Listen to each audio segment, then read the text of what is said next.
Hi, it's Natalie Ryan Hebert here. I'm founder of the Red Tent program for PMDD, and I'm joined with Lucy, who is up visiting the in-laws in the sunshine, and Yeah. we're going to have a catch up today, just so she can talk all about her experience of the Red Tent program, which she's been through now. So hi, Lucy. Thank you for joining me. Hello, lovely to see you. Yeah, so we just want to hear your story. Just what was it that, how was life before? What brought you to a point where you decided, I simply have to do something about this premenstrual dysphoric disorder issue, and how you came across me, just, where things used to be before. Yeah, so, well, since I was 13, I have known that there was a big problem, and I quite quickly realised that it was cyclical. After wondering kind of what's wrong with me for years and years, because I just had these massive downs that were just totally overwhelming. And I think as a teenager, you're not sure, because there's lots of other things going on, changing, and so I wasn't exactly sure what had caused it. But for years, I tried everything. I went to herbal medicine clinics. I tried all types of contraceptives. I tried coil. I tried. Eventually, it ended up with me having to try lots of different types of antidepressants. I think I tried 4 types, and I gave each one a really good go. So that took a few years, but still, it seemed to take away the highs as much as it deadened the lows, and it didn't really stop the overwhelming feelings that I was having every month. Yeah. The worst for you, just if you can, because it's a little bit different for every woman that I work with. Some, they find anxiety is really, really high. Others, they've got anger and rage. For others, it's just the worst lows of self-worth feeling really worthless.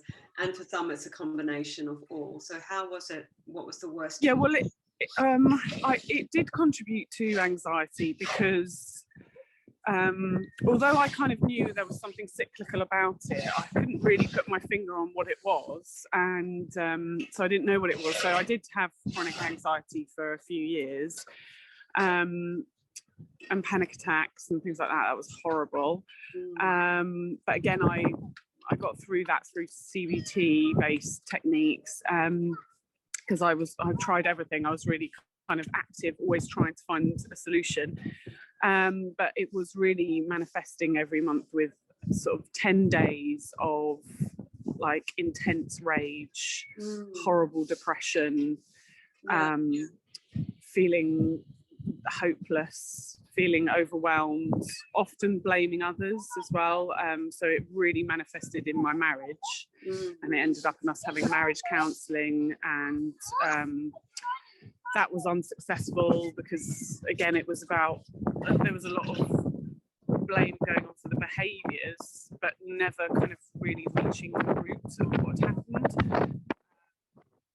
So when it was the rage that was really debilitating, and it was causing me to kind of, be inconsistent at work. It was causing me to feel like a terrible mother, and feel out of control. And just when I would think that I had found something that worked, because I was feeling positive again, it would all come crashing back down again, and I was reminded, oh no, back to square one again. So kind of every month I would think, oh, I'm happy. I feel normal again. And there'd be kind of 2 weeks where I'd feel great, and I'd start to get used to that and get excited about that, and things would be going well in marriage again, things would be going well with my kids, and then all of a sudden it would all come crashing back down again. So I think that was the worst of it, was that you could never really get a grip on the positive stuff, because you knew that horrible 10 days of hell was coming, and it was kind of inescapable.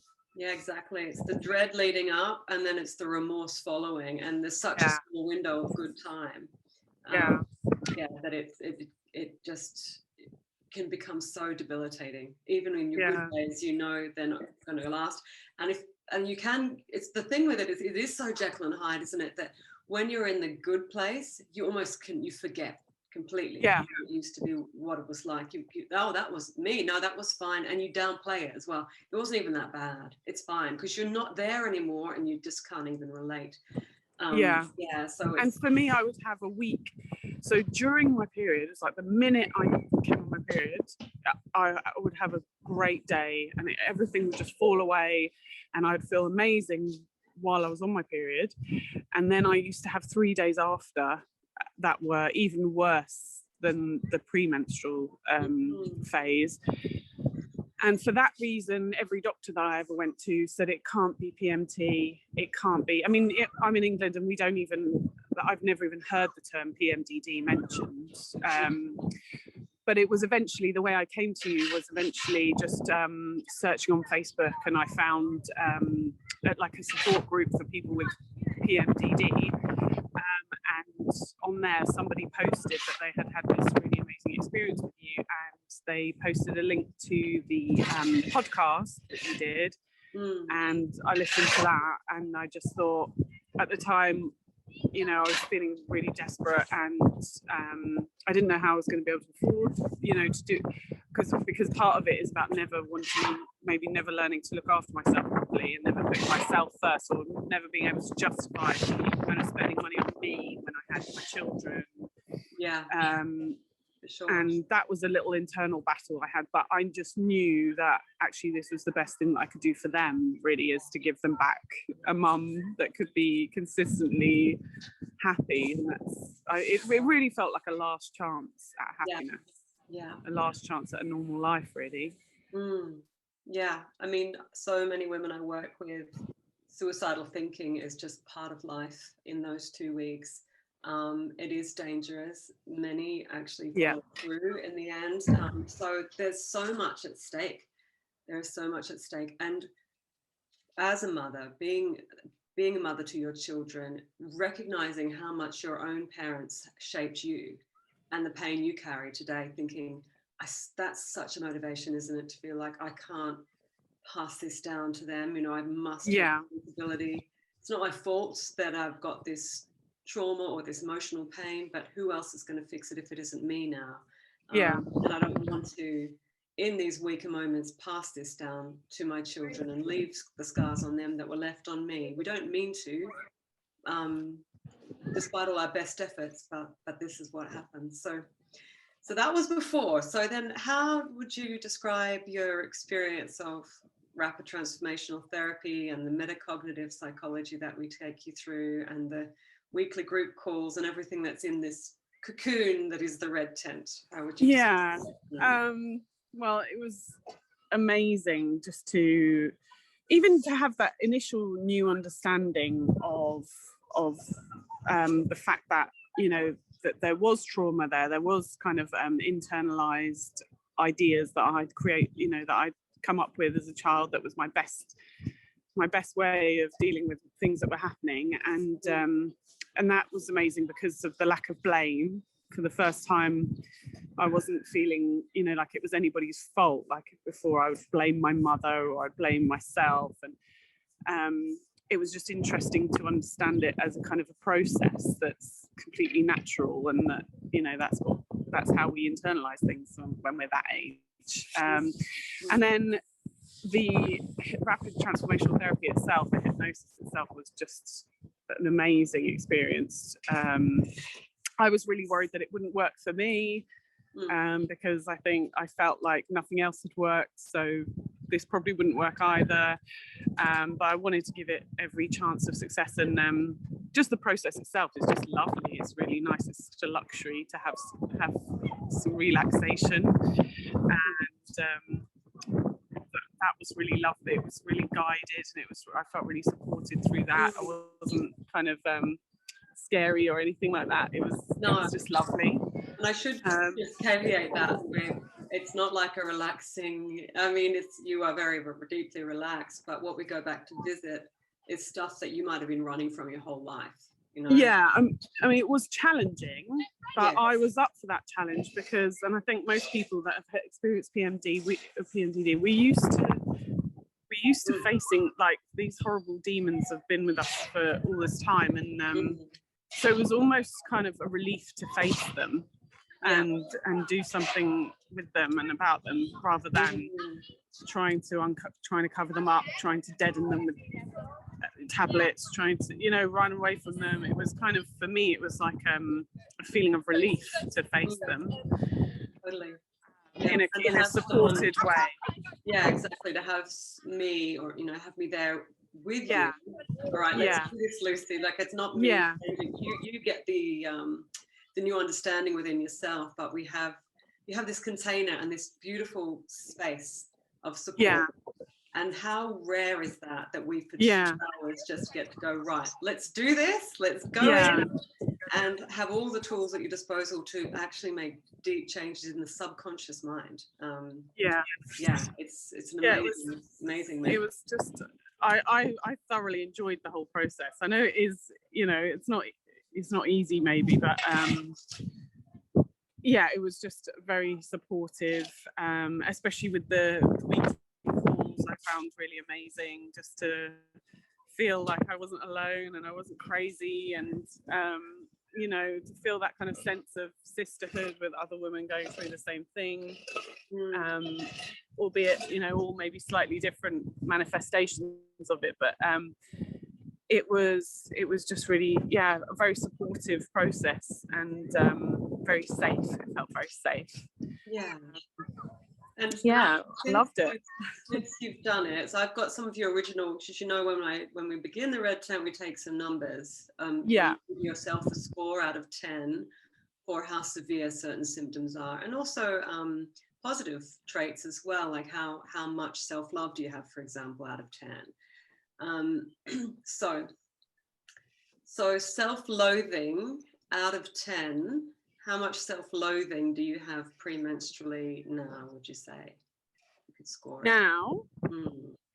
Oh, it's like probably a 1 maybe, at worst. Yeah, and it was a 9 when you started. 9 out of 10. It was at least it was a 9, and it would tip over to 10 at times, and it's totally different now. I mean, for me, it was like, I think everybody has different experiences of how quickly the RTT kind of affects them. And I had about a month where I was like, oh no, it hasn't worked, it's not going to work, and all these kind of self-doubts and things like that. But I remember the first month where I turned around and I just realized, like, I came on my period and I was like, but I haven't been feeling awful for the last week. This is incredible. I couldn't believe it. And it was like a revelation. So, and then I've just had my, I think, 3rd PMDD free cycle. So it's really settling in now, and I can start to kind of trust it and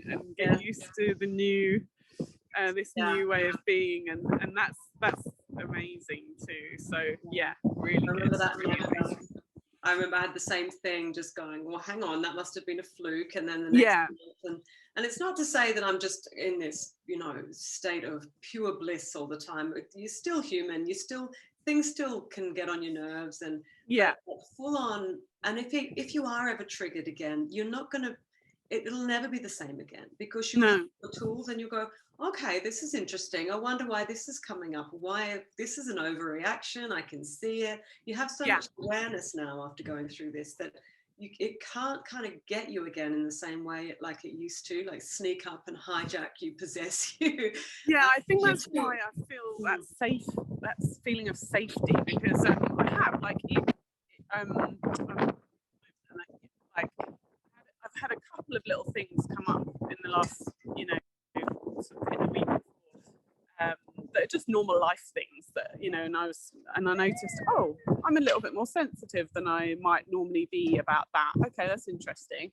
And it's like I feel that I have a tool with the metacognitive training. I've really been using that.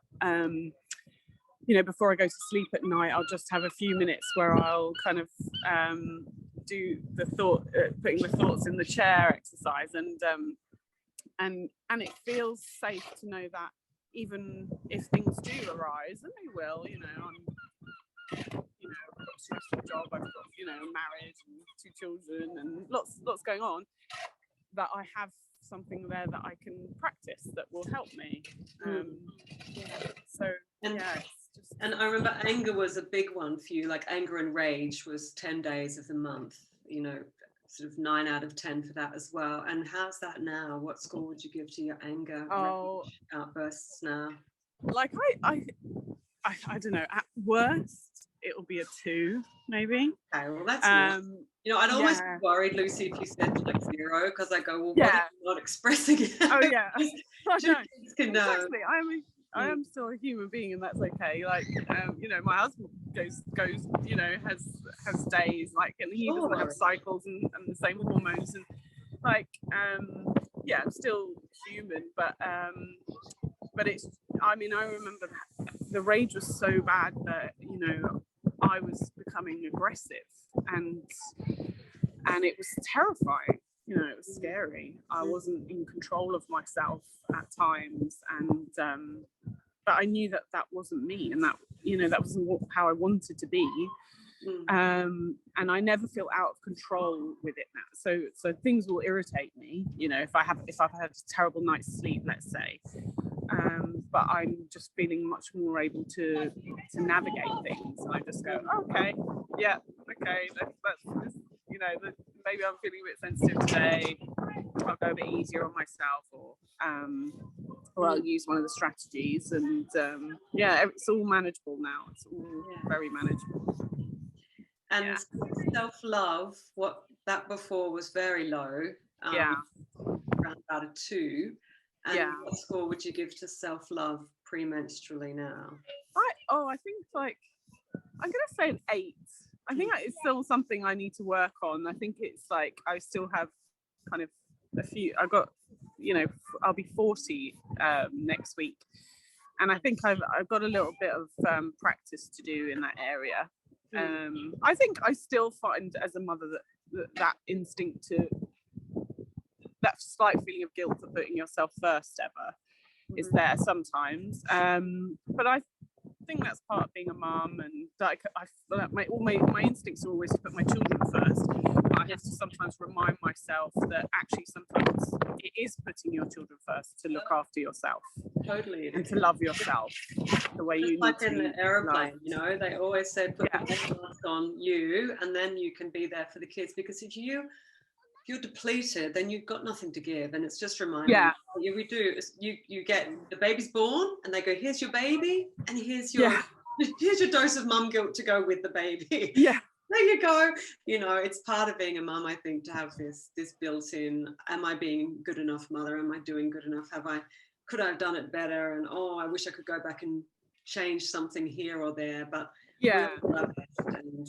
especially during you know, I've been through this process during lockdown as well, where, you know, there was some unique challenges, and you know, we weren't able to kind of do the normal things that we would do, and have play dates and things like that. So there was that as well. But that makes me feel even better about the whole thing, because I've managed, you know, I can't imagine a bigger challenge really than, I'm doing my teacher training as well in the secondary school with, you know, a lot of children with behavioural issues and things like that, and so I'm facing you know, quite a lot of challenge on a number of fronts, and I'm still doing better than I've ever done, and so I've got to give myself some love for that, but I'm still learning to do that well. I think there's always room for improvement with self-love, and you know, opening to abundance and all the good stuff. You know, we can always grow. I don't think you ever arrive, and just where you think, all right, I love myself 10 out of 10, you think, maybe there's more. You know, your potential expands for all this stuff as you move towards it. So, and an 8 is a world away from a 2. Like, it's a world away. It is. 8 is fantastic. Sometimes with my clients, they sort of tell me their scores, and I go, wow, you know, like, for example, ability to control your thinking. Okay, so when you started, it was a 1 out of 10. Ability to actually let go of thoughts, have any kind of control over your thinking. What score would you give that now?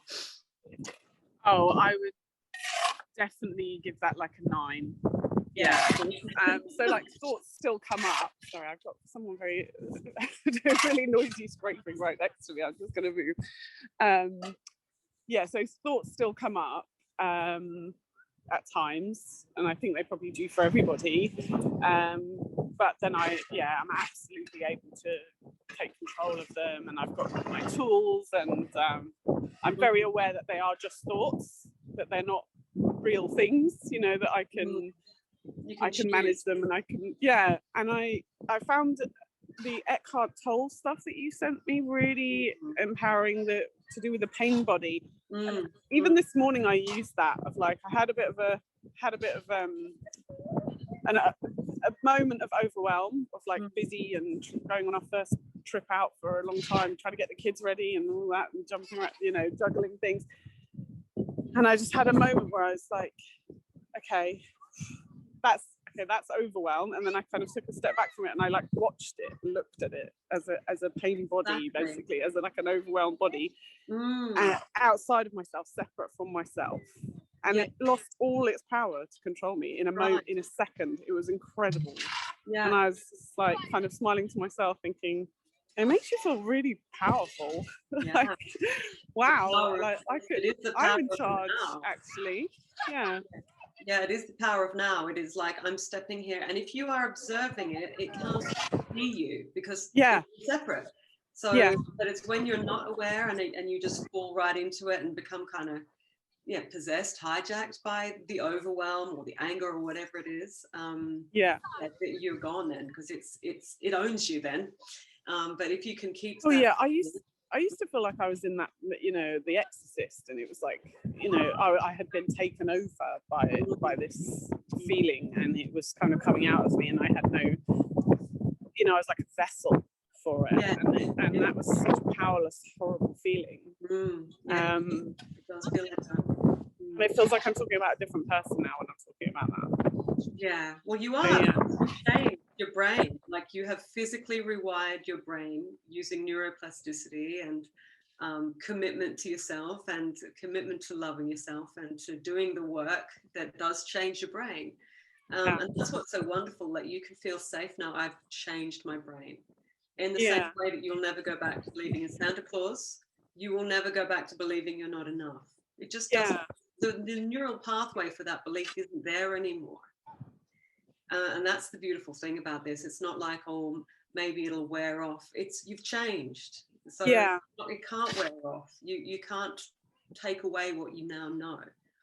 You just reminded me, because I was signed up I actually just recently had to cancel an appointment that I had booked in with a gynecologist for a consultation about hysterectomy. And so I cancelled that, and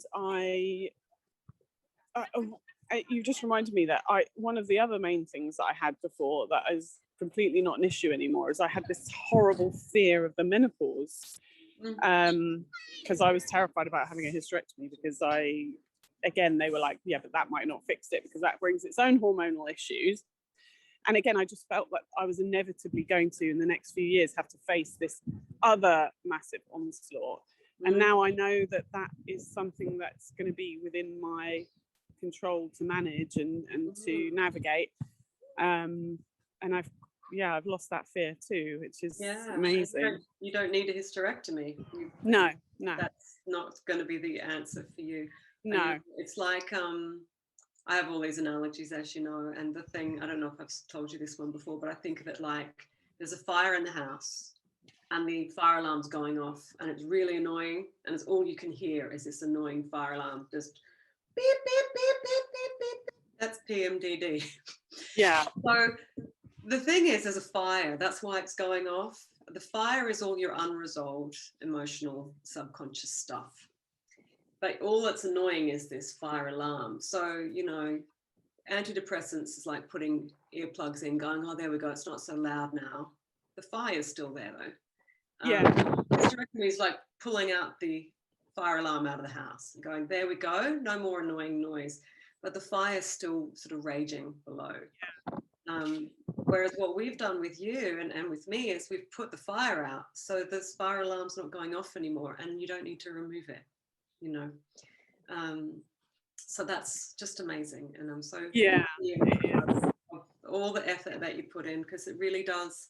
You know, it's a team effort. It's you and me. who've created this, and without yeah, and it was hard, and I wondered if I was like maybe too, I don't know, needy at times, because I would message you and be like, oh, this is happening again, and do a process. And yeah, thank you so much for being there and guiding me through, because I worried about being like dependent on that guidance and that support, but I actually really don't feel that. It's like I really needed it for a short period of time, and now I don't need it at all, which is amazing. So thank you so much, because I think you're amazing the way that you are really there for people. It's not just a kind of a one-off thing, or that's why the idea of the tent and of it being a program with a kind of a beginning and a middle and end is really